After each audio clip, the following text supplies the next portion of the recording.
The Dodgers haven't made a move since signing Edwin Diaz, but Toronto might have just made one for them. A quiet signing north of the border could crack the door wide open for Bo Bichette to land in Los Angeles.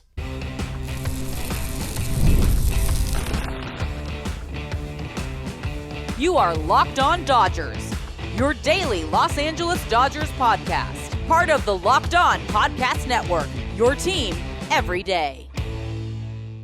What's up, everybody? I'm Harry Ruiz. That's Travis Rogers, and it's time for Locked On Dodgers, part of the Locked On Podcast Network now, the #1 sports podcast network. On today's show, a serious situation developing in Venezuela has the Dodgers scrambling, trying to get some of their players out of the country. Why Clayton Kershaw might not be done impacting baseball, even in retirement. But first, why a surprising move north of the border, Travis, could suddenly make Bo Bichette a real possibility for LA. Well, Bo Bichette's one of those names that makes you stand up pretty straight and say, tell me more, tell me more. We're going to get into it on today's episode of Locked On Dodgers, which is brought to you by FanDuel. The wild card round is here, and FanDuel is officially in playoff mode. So visit FanDuel, an official sportsbook partner of the NFL, and grab your profit boost pack every NFL playoff game day. Travis is riding shotgun every weekday from 3 to 6 p.m. on the Travis and DeMarco Show on 710 ESPN LA. And if you're not near a radio, don't worry about it. The ESPN LA app keeps you plugged in wherever you are. For me, when I'm not calling USC football or Raiders games in Spanish, this is where I lock in. Just us talking Dodgers, connecting the dots, doing this thing every single weekday. If it's your first time here, welcome. You're in now. And to our everydayers, you already know this doesn't happen without you. If you're watching on YouTube, please show us some love, hit like, jump in the comments, and subscribe. If you're listening on Apple, Spotify, or wherever you get your pods, drop that 5-star rating and help us spread the Dodger blue. And remember, you can always join the conversation on the Locked On Dodgers listener line, 2793-LOCKED or 279-356-2533. Toronto blinked. Are the Dodgers now the clubhouse eaters in the Bichette sweepstakes? The Dodgers are waiting for their next big move this offseason, but Toronto, they might have just done something for them because over the weekend, the Blue Jays, the AL champs, committed to 4 years and $60 million with Japanese infielder Kazuma Okamoto. On the surface, that's just another international signing, but when you zoom out, it starts to feel like a directional move and one that doesn't scream, we're building around Bo Bichette long-term. Travis, this is fascinating because Bichette has been a cornerstone for that team over the last 5 years. With Vladimir Guerrero Jr., they came up that system together, and now it seems like they're trending towards another direction. With Bo being a free agent, they're signing other players, and they're showing a lot of interest in other players, while their guy, the one that they ended up growing in their system, is still waiting, being like, hey, it's January 7th. Where am I? Yeah, it's interesting, isn't it? Because he's a good player. You know, he's had some injury problems. He's been a little bit inconsistent over the course of the early part of his career, but when he's right, he's really, really good. And I think what we're maybe not entirely privy to, and what matters a great deal in conversations like this, is what have they communicated to him behind the scenes? What have they communicated to him privately? Because I think you bring up a really interesting point, which is, if, you know, whether it's your job, Harry, or my job, or any of our everydayers' jobs, where all of a sudden, if someone who does what you do, or at least similar to what you do, gets a promotion, gets a raise, gets some sort of perk that you don't have, you're going to start looking like, hey, what about me? You know what? I've been here a long time. I've been a loyal employee. Why am I not getting this? Why are you taking care of that before you take care of me? That's just human nature. That's just the way that you know, I think most human beings are going to work. And I do think that's something that we kind of lose track of when we talk about athletes. We think of them as, like, you know, almost like television characters, like they don't have real human emotions that, you know, they go home and like, hey, what was that all about? And they are. I understand that those emotions would get involved and make people feel a certain way. Now, if they communicated to him, hey, listen, we're going to go sign Okamoto, that has nothing to do with our negotiating position with you. Don't worry. We feel exactly the way we've always felt about you. We love you. We're going to get this done. Don't worry. We just need to get this done first for reasons. Okay, maybe I believe him. Maybe I don't. But if this just happened out of left field and all of a sudden they got a guy that's another infielder and I'm in it, it's like, hey, what? what are you going to be asking me to do? What, maybe you don't need me. Why did I not know about this? Why didn't you communicate to me? And you start to get in your feelings a little bit like that. It can start to make you look other places. Maybe they think he's already looking other places. Maybe they think he's already checked out or moved on. It's an interesting one. And when you have a player like Bichette, who does a lot of things, who's a versatile player, who's very gifted offensively, the Dodgers are always going to come up. Every time there's a good player, the Dodgers are going to be at the top of the list because they're the Dodgers. They have the money, they have the prospects, they have everything that you need to get a deal done, whether it's in free agency, a trade, whatever it may be. They're going to be on the short list. So, yeah, and this isn't just another name. This name makes a lot of sense for the Dodgers. It's something that's been talked about for a while. This is not the first time you've heard Bichette's name come up with the Dodgers. And look, Travis, when you talk about like potentially a deal that has been talked to about behind the scenes, I understand if it's like, for example, Kike Hernandez, a guy who's 34 years old, who's a utility player, who's hurt, where it's like, hey, man, don't worry about it. We'll take care of you when it's time to take care of you. We got Miggy Rowe already under a deal. You're coming up soon, which is potentially what's going on right now with the Dodgers and Kike. Bichette, I feel it's a different story because he's just 27 years old, but the market just hasn't treated him like a slam dunk superstar. And look at what happened with Alex Bregman, who took a kind of recalibration deal in Boston and rebuilt his value. Bichette, he's a younger player. He's a guy who is batting nearly 300. Even though his defense is suspect, you look at his bat. He has strong on-base skills, real power. He has speed. He profiles as a middle-of-the-order threat at any lineup. With the Dodgers, you've seen players who are great anywhere from the bottom of the lineup, ending things right before Shohei Ohtani goes up to bat, right behind Will Smith, in front of Will Smith. You can place him wherever you want. And one thing that's very important too, Travis, is I know I said the defense was not good for Bichette as of late. You got Miguel Rojas in there. Look at what he did with Mookie Betts, helping him a lot with the shortstop position. And you're going to have Mookie be a shortstop again after being a Gold Glove contender in 2025. So if you have Miggy Rowe behind Bichette, I feel that would be fantastic. I just feel that you keep on stacking this team, and it's been a slow offseason, and for those just listening, I did the air quotes because they've only, and put again air quotes, done 2 moves, but this team is so stacked that I feel that the front office, they're just being like super selective and being like, okay, if we need a closer, we're going to bring the best closer in baseball. Which other spots are available that aren't, don't have an everydayer right there in that position? You can talk second base, you can talk one outfield spot, and they're trying to just bring the right pieces, and I feel that Bichette would be a great ad for this team.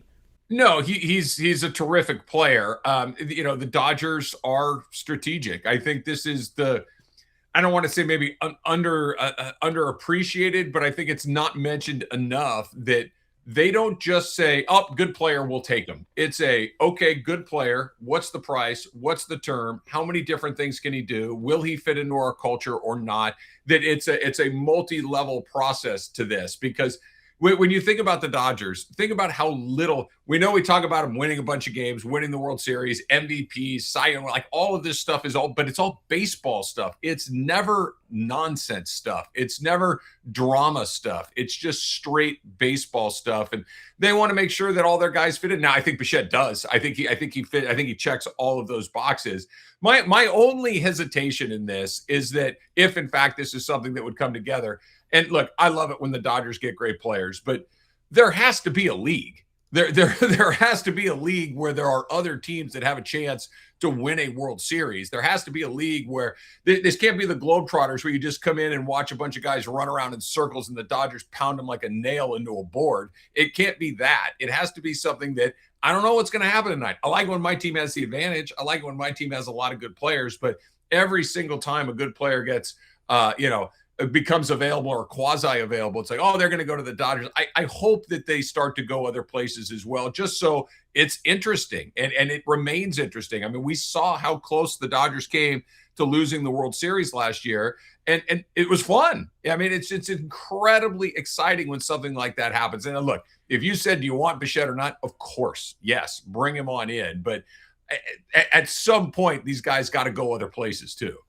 And look, you look at Toronto, and they're going all in. They knew that they were a spike off of home plate from Will Smith from winning the World Series this year out there in Toronto. So they're like, okay, we're close. Let's keep investing. Let's start bringing even more players into our clubhouse. And they've been like the complete opposite of the Dodgers, who have just signed Edwin Diaz and Miguel Rojas.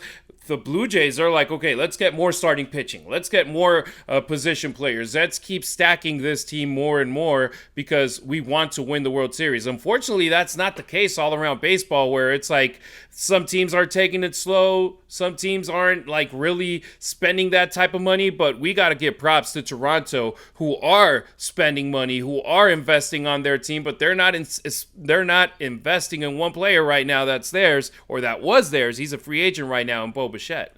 The only thing, you sparked a thought when you were saying that, Harry, that they're out on it, or I shouldn't say that they're out on it, that they have waited to do this. Let me say it like that. Makes me go, what do you know that I don't know? You know, what if you don't want him, why do I want him? Right? Like, what's the first thing you do when you go to buy somebody's used car? Why are you selling this car? Like, we won't give them a commercial, but you go online and check, okay, has it been in a car accident? Right. Has it been in the car shop recently? What has been the issue with them right now? Right. Like, why are you selling this car? It's, when you go to interview for a job, why did you leave your last job? It's just one of these things. Like, tell what don't I know about this? And I'm not suggesting anything, but it's just one of those. If the people that know him best have not raced, I mean, the Dodgers, when they get a chance to re-sign their guys, boom, they do it. Now they do it with due diligence and all that stuff. But I would want to know why, and just fill me in. What's up? That kind of stuff. I mean, let's remember, he had a left knee sprain in early September with the Blue Jays, and he didn't come until late in the playoffs. And then he was a day in, a day not, DHing, figuring out how to use him. So that's another spot that we definitely need to focus on. But look, if Toronto, which it seems is the case, they pivot towards Kyle Tucker and figure out a way to bring him in, it wouldn't be with a cheap contract. That would leave Bichette with the possibility of playing in the 2026 World Series against his old team, but this time wearing the real type of blue, Dodger blue. We'll keep an eye on this situation. All right, next on Locked On Dodgers, Clayton Kershaw may be retired, but he might be far from done shaping the game. Let's be real. Managing your finances can feel overwhelming. Between subscriptions you forgot about, bills that keep growing up, and trying to figure out where all your money actually goes each month, it's easy to feel like you're losing control. And who has time to track every transaction or hunt down hidden fees? That's where Rocket Money comes in, the personal finance app that helps you take control. It finds and cancels your unwanted subscriptions, monitors your spendings, and helps lower your bills so you can grow your savings.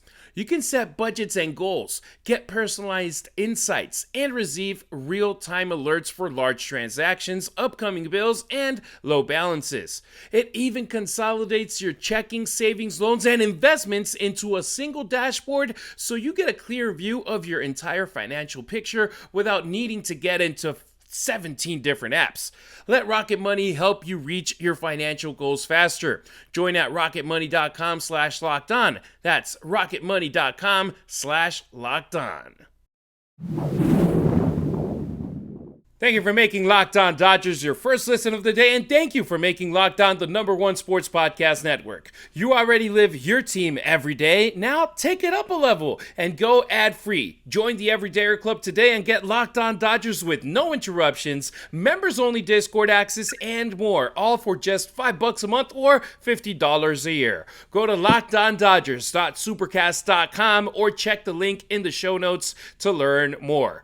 Kershaw is retired, but his voice could be baseball's next big sound. Clayton Kershaw's playing days are over, but his presence in the sport might just be entering a new chapter because The Athletic is reporting that Kershaw is being courted for a studio or booth role as part of NBC and Peacock's new Major League Baseball coverage. Nothing is finalized yet, but the interest is real, and it makes sense right here, Travis, because you're talking about one of the all-time greats, one of the best pitchers that we've we've seen for starters over the last 20 years, but you can go in all time and stack his numbers up with the legends of the game, and he's up there with them. He's a first ballot Hall of Famer, and to have the possibility to add him to your coverage, especially coming back as NBC is doing this year, it would be a home run, or sorry, he's a pitcher, so it would be a no-hitter, a perfect game for NBC.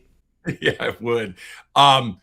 I absolutely love this. I think that probably the majority of people that listen to the Locked On Dodgers, the majority of our everydayers, are based here in Southern California, or at least watch a lot of, Southern California originated programming like Sportsnet LA. I'm sure, so I think you've probably got a chance to see Clayton Kershaw sit in for an inning here and there with Joe Davis, with Oral Hershiser, with Steven Nelson, who all just do an amazing job. Clayton Kershaw is already great at this. Not good, great. He is exactly what you want in an analyst. Now, let me start with all the good news. Let me start with why I think he would just absolutely kill it in this. Because when he's on with those guys, when you heard him talk with John Smoltz and Joe Davis during the All-Star game, and he's literally commenting as he's throwing pitches, he's kind of salty. He's kind of mean. He's really I think that makes great broadcasting. Now, it can't be gratuitous, which he never is, but it is that's not very good. That's very good. This guy's got it figured out. That guy's making a mistake. I think that's exactly what you're looking for. And the authority from which he can speak to these things is unquestioned. Like you said, it's Clayton Kershaw. It doesn't get any better than that. He's really smart. He's opinionated, and he's comfortable. That's exactly what you're looking for. When you hear him talk to the guys on Sportsnet LA, he's just terrific. So I could not be more excited if he does, in fact, go into some sort of broadcasting role, because I think he'd be great at it. That's the good news. The part that makes me go, I don't know, he just had another kid.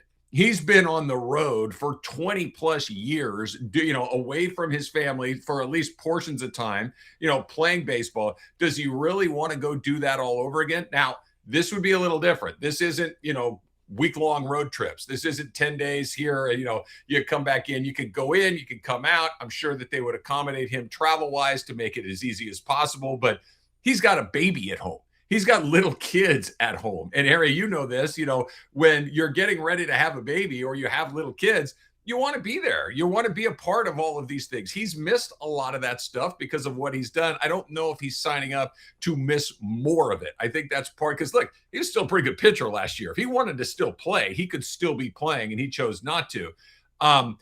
That all that being said, I hope he does it, because I just think he's terrific at it. And the story that you're talking about, I read it too, that sticking him with Jason Benetti, who is absolutely fantastic as well, that would be an incredible broadcast team. I would love to listen to those guys call a game. No doubt about it. And look, Kershaw from the early 2010s, where he was winning 3 Cy Youngs, where he was being the MVP of the National League. I remember going to the stadium a lot of those games when I was a season ticket holder, and it was like, man, he's a stone. He doesn't focus on anything else. He don't want nobody talking to him. He's like a beast, where it's like his routine, don't mess with it, because then you're in trouble. I read a story about A.J. Ellis once asking him to sign a ball before a game that he knew it was a huge no-no, but he's A.J. Ellis, and he was like his battery mate, and it's like, if he would do something for one guy, it would be him, and he did it, but with a look in his face of like, dude. What the? Yeah, exactly. And now he's a completely different player. He's a different guy from the early 2010s. We're talking about pretty much we're over a decade from when he won the National League MVP in 2014. Oh, yeah. It's crazy to say. We remember it like if it was yesterday. And he's also a different guy. He's loosened up. That was when he was having his first 2 kids. Now he has, 3 more right now? Or 2 more? He's got 5 total. He's got 5 total. So he has 3 more from back then, and it's like, okay, that makes you a completely different person, and it's great that he's getting this opportunity. What you were saying, Travis, of him being on Sportsnet LA, that was some of my favorite programming, when it's like, we got Kershaw coming up in the next inning. It's like, Can't miss. You're not I going gotta be anywhere. tuned in. I'm not going nowhere. I'm going to listen to this, and hopefully it's a long inning. That means that we get to hear more from Kershaw, and it's not a 1-2-3 type of deal. And it's good also for Kershaw that he's just coming out of the game, that he was literally facing a lot of these batters and studying a lot of these pitchers. And for example, if he signs up, I would be 1,000% sure he would be a part of that opening day coverage of NBC's the Dodgers game on NBC. He knows this team inside and out. He knows the opponents inside and out right now because most of them he played against. So it would be fantastic. It would be great. And look, networks want credibility. They want voices that fans trust, and few players command the type of respect across generations like Kershaw does. Yeah, no, his credibility is unquestioned from the moment he steps in there. And I think one of the challenges that players have when they transition from player to broadcaster is a willingness to be critical. But look, anybody can say, "Oh, great play." Anybody can say, "Oh, that's a great decision." What gets challenging is calling someone out that maybe you have a relationship with when you see something that doesn't make the standard and say, "That was a mistake. That was a bad pitch selection. That was a bad swing in a situation. That's a mistake that can't be made." That's hard because you're probably still communicating and running into these guys on a somewhat regular basis. And you know that they're going to be like, "Hey, what the hell, man? I mean, why are you coming to me like that?" You have to serve the viewer and the listener more than you have to serve your relationships in that role. And not everybody is up for that. It's a challenging position to put people in. I think he'd be good at it. I really, just having heard him talk about it, and I like what you said too. He was a guy that, I would never say he was bad with the media, but he was never somebody you thought about that was media friendly and was a guy that you could go to for a really good quote and a thoughtful answer and things like that. That wasn't his role in the early part of his career. It absolutely was his role as he got more and more comfortable doing those sort of things. And not only did he become better at it, he became really, really good at it. So I think it's a 10 out of 10 hire. There are just some of these guys that when they go in there, they're going to be good at it. And I know he would be good at it. Yeah, whether it's in a studio or the booth, you're talking about Kershaw. He would not just analyze pitches, he would explain the pressure, the preparation, the failure, the greatness. And that's something that you can't, the recency situation is great because we enjoy a lot of the broadcasters in the booths, but how many have been in the game like as late as 2025 winning the World Series, right. 2024 winning the World Series, and Kershaw's there. He knows the game as it is being played right now. I think it would be fantastic. And for Dodgers fans, it would just be another way to stay connected to a legend that we just feel so embraced with for 2 decades. I do too. You brought up an important point, and I think it's just a matter of personal preference. But when you talk about the role of studio analyst and the role of game analyst are totally different gigs. They're totally it's not apples and oranges. It's apples and sledgehammers. They're not even in the same family. I would much rather see him in the booth at games because I think it would allow him to kind of. This is what I think Oral Hershiser is so good at when he calls Dodger games. It's here's what's about to happen and here's why. And it's this predictive element of what is, possible to happen. And he is right way more often than he's wrong. And it's just the experience of knowing what these things are. You can't do that in a studio. The game has already happened after most of these times where you're talking about what's coming up, but the game hasn't started to unfold. But in real time, and we've seen Kershaw do it from the dugout in his little hits with Sportsnet LA, he's like, this is a slider. This is going to be a slider here. We can get a little double play. Hey, be careful. The runner's not moving here. You got to pitch this guy. Like he just is walking you through what needs to happen in real time. I'd so much rather see him in a booth during a game than I would rather see him sitting at a desk before and after a game. Yeah, and the thing is, we're talking about him and his family, right? If he wants to stay back home in Dallas, he could do it from his home office, but that would be more of like a studio kind of thing of a couple of hits pregame, postgame, in-game potentially. But I would love to see him in games. That means travel. That means him being away from. But it's only a game a week, right? Like I'm not exactly familiar with NBC, but they're not doing. It's not like you're a part of a team broadcast. When Joe Davis, Steven Nelson, Oral Hershiser, Eric Karros, those guys are for 6 months. right? if you're just dropping in on a Saturday afternoon or on a Friday night, that's a little bit different than having to go like a Smoltz kind of role on Fox. Like you see Smoltz once a week, basically, sometimes not even that much. That's a role that even with 5 kids at home, you could probably sell on the home front. Yes, sir. All right. Keeping our fingers crossed. Hopefully Kershaw is on our TVs very, very soon. Coming up on Locked On Dodgers, a developing international situation that has the Dodgers focused on something much bigger than baseball. The wild card round is here, and FanDuel is officially in playoff mode. Every game day during the NFL playoffs, FanDuel has given customers even more ways to get in on the action because right now, every NFL playoff game day, that's 3 coming up this weekend, FanDuel users get a profit boost pack waiting for them inside the app. Each game day, you're going to see a pack loaded with multiple profit boosts that you can apply to the bets that you like you most. Here's what you do. You open Profit Boost Pack first thing on game day, and you see what boosts you want to apply. The boost, they let you lean into your game day instincts, whether you're backing momentum, defense, quarterback play, coaching, whatever you're into. The boost give you more juice on the bets that you already like instead of forcing you into something else, right? Every play feels bigger, and the boosts, they make your bets feel that way too. So you make your picks, then apply your profit boosts to go after even bigger payouts while the playoffs get rolling. So here's what you do. You visit FanDuel, an official sportsbook partner of the NFL, and grab your profit boost pack every NFL playoff game day. Don't forget to follow Locked On Dodgers not only on YouTube, but on X, Instagram, and TikTok as well. You can find Travis on social media at Travis Rogers on X and Instagram. Meanwhile, I'm at Harry Ruiz on X, at Harry_Ruiz on Instagram, and at Harry Ruiz_ on TikTok. Bigger than baseball, Dodgers are monitoring the crisis in Venezuela. Today's final segment is about something far more serious than free agents or TV deals. The Dodgers, along with the rest of Major League Baseball, are closely monitoring a rapidly evolving situation in Venezuela that has directly affected players across the league because following what was a dramatic political development in the country, MLB teams have been scrambling to check on the safety and status of players, coaches, and personnel currently there. For the Dodgers, that includes reliever Edgardo Henriquez, who we saw with the team in 24 and 25, and top prospect Eduardo Quintero. Both have spent time playing winter ball in Caracas, and right here, what you just want, Travis, is get them back home and make sure that they're okay. Yeah, I mean, think about this.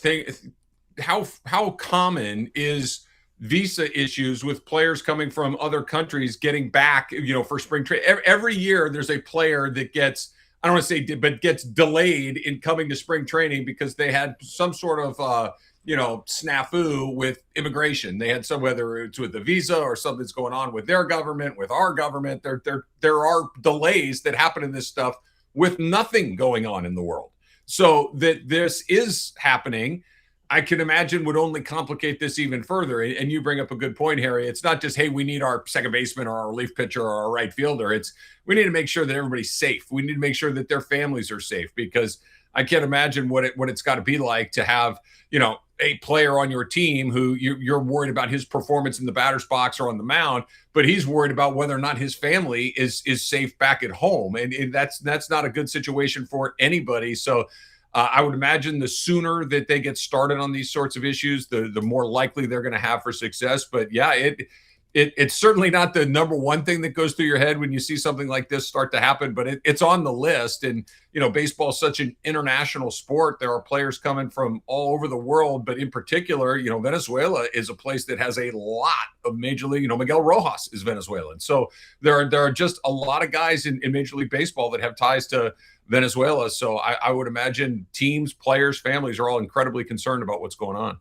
No doubt about it. And actually, Brandon Gomes, he had an interview with the OC Register where he said baseball is secondary right now. The organization's focus is communication, safety, and helping players return to the U.S. when possible. And the thing is, that's easier said than done because commercial travel, it has been disrupted. Domestic flights are limited. And even if travel opens up, you brought up visa timing ahead of spring training presents another hurdle. So the goal is simple, get players somewhere stable so they can prepare for the the season safely, because right now, by all accounts, the Dodgers players are okay, but this remains fluid, and it's a reminder that the global nature of baseball comes with real world challenges that extend beyond the field. And it would be great if every player were Shohei Ohtani, where he just focuses on Major League Baseball action, or if you're Mookie Betts and it's like, I play here, but you see top prospects. You see guys like Edgardo Henriquez, who is trying to get better at his craft. He had very high highs and very low lows in 2025 with the Dodgers. This being out there playing winter ball in his home country presents an opportunity to improve as a reliever, improve as the player that he is. And look at it almost as like the WNBA. Caitlin Clark ain't playing ball if it ain't in the WNBA. But you got other players going out to Europe to play in the offseason to make more money, to get better, and then come back in the WNBA or be better. Or going over to Unrivaled is the name of the 3-on-3 league that they got going down, I think, in South Florida. And it's like they're making more money there. Enriquez here, same deal. There's players who go down to the Mexican winter ball, who go down to Venezuela, who go down to the Dominican and get to play more ball, and that's good for them. So Enriquez, he just unfortunately got caught in a situation that, what was it, Sunday night? None of us expected us to wake up the next day and be like, wait, what happened? Yeah, it's really scary, and it's, this is a perfect example of it. This is an extreme example of it. The unknown is impossible to work through and work around. If you just don't know what's going to happen next, it's very hard to prepare. It's very hard to anticipate, okay, if we do this, this, and this, then everything's going to work out. You could do the first two things, and then the situation totally changes, and what you didn't help at all. Maybe it even made it a little bit worse. So, and look, getting the players out, getting the players to where they need to be is probably the least complicated part of this. It's getting them with their families, I think, that has a lot to do with this. This kind of goes back to what we were talking about at the beginning, that yes, they're ball players. Yes, they have jobs that we all dreamed about having when we're kids, and they make a lot of money if you get to the big leagues and all this stuff. But they're people, man. And when your people are in danger, or you're uncertain about their safety, or you don't know whether or not you're going to be able to talk to them again, see them again, all this stuff, good luck having a performance with all that going on in the world. So it is a very complicated puzzle, and there is no easy solution. It's a real shame that this is going on. Yeah, and for many years, that's been like all the Cuban players. Sometimes they don't know if they're ever going to see their families again.